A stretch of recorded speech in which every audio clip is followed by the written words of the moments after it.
Assalamualaikum warahmatullahi wabarakatuh. Alhamdulillahirabbil alamin. Assalatu wassalamu ala asrafil anbiya'i wal mursalin wa ala alihi wa ashabihi rasulillahi ajmain. Yang saya hormati Ibu Nelitawati SPD MPD PhD dan Ibu Dr. Novrianti Akhyar MPD selaku dosen pengampu mata kuliah Manajemen Perkantoran dan Ketatausahaan, dan teman-teman yang seperjuangan dengan saya. Baiklah, saya akan memperkenalkan anggota kelompok 1 terlebih dahulu yang terdiri atas 2 orang.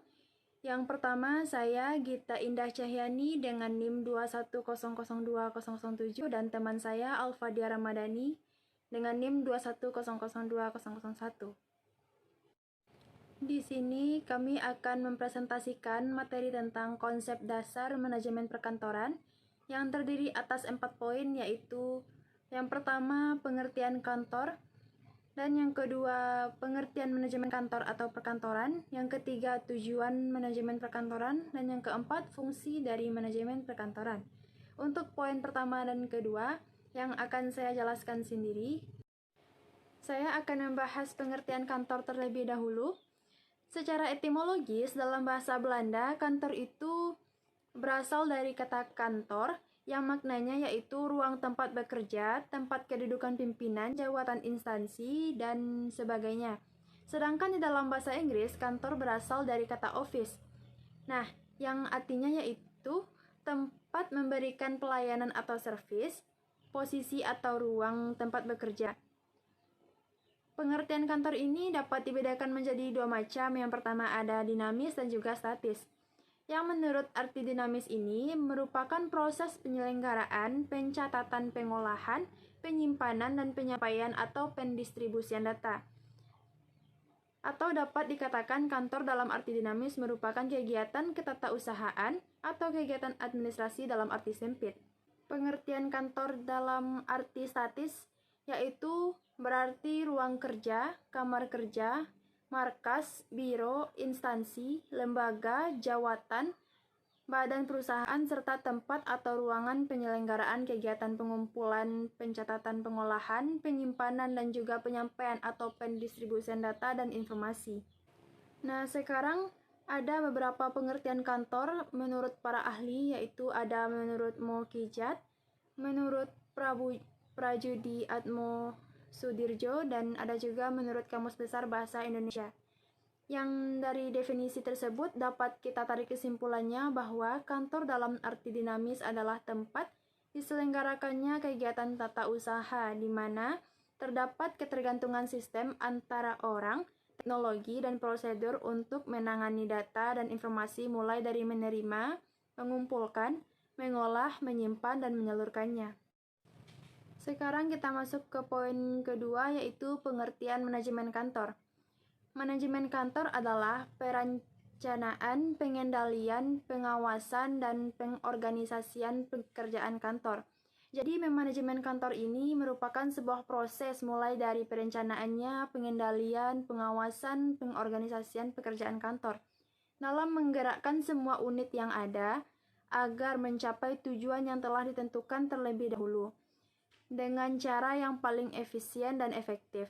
Dengan kata lain, manajemen perkantoran diperlukan sebagai pengarahan penyeluruh terhadap aktivitas dari sebuah kantor untuk mencapai tujuan yang telah ditetapkan dengan cara yang sehemat-hematnya atau yang seefisien mungkin. Sedangkan menurut beberapa pendapat dari ahli manajemen kantor adalah ada dari Jesse Denyer, G.R. Terry, Millis, dan Delianggi, yang dapat disimpulkan karena pendapatnya ini tidak hampir berbeda, yang dapat kita simpulkan bahwa manajemen kantor itu merupakan kegiatan atau proses yang dilakukan untuk mengelola, merencanakan, dan mengontrol setiap aktivitas kantor, di mana hasil kegiatan kantor ini berwujud pelayanan informasi pada berbagai pihak. Selanjutnya, untuk poin tujuan dan fungsi akan dijelaskan oleh Alfadia Ramadhani. Kepada Alfadia, disilahkan. Baiklah, saya Alfadia Ramadhani akan membacakan fungsi dan tujuan manajemen kantor. Tujuan manajemen kantor yang pertama yaitu memberikan semua keterangan secara lengkap untuk yang membutuhkan, guna pelaksanaan tugas organisasi secara efisien. Yang kedua, memberikan catatan serta laporan yang bermanfaat dan juga dengan biaya yang sesuai. Yang ketiga, membantu organisasi atau perusahaan memelihara dan memenuhi kebutuhannya. Yang keempat, memberikan pekerjaan tata usaha yang cermat dan memberi pelayanan secara efektif kepada para langganan atau mitra kerja. Yang kelima, membuat catatan secara lengkap, relevant, up to date atau tidak terlambat, akurat, dan juga bisa dipertanggungjawabkan. Selanjutnya, fungsi manajemen kantor. Yang pertama, perencanaan. Fungsi perencanaan atau planning dalam manajemen perkantoran adalah fungsi yang akan dipakai dalam menentukan tindakan untuk mencapai hasil yang diinginkan. Jadi, dalam fungsi perencanaan ini, manajer harus memikirkan apa saja yang akan dikerjakan dengan sumber daya yang dimiliki. Yang kedua, pengorganisasian.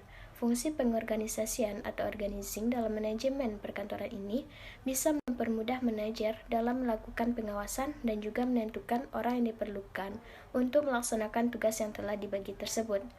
Yang keempat, pengarahan.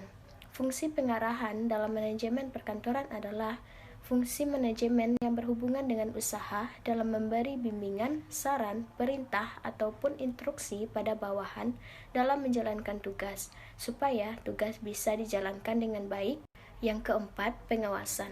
Fungsi pengawasan atau controlling dalam manajemen perkantoran sangat dibutuhkan untuk menjaga supaya semua kegiatan dan juga efektivitas penggunaan sumber daya yang ada tidak menyimpang dari rencana, sehingga tujuan organisasi bisa terwujud.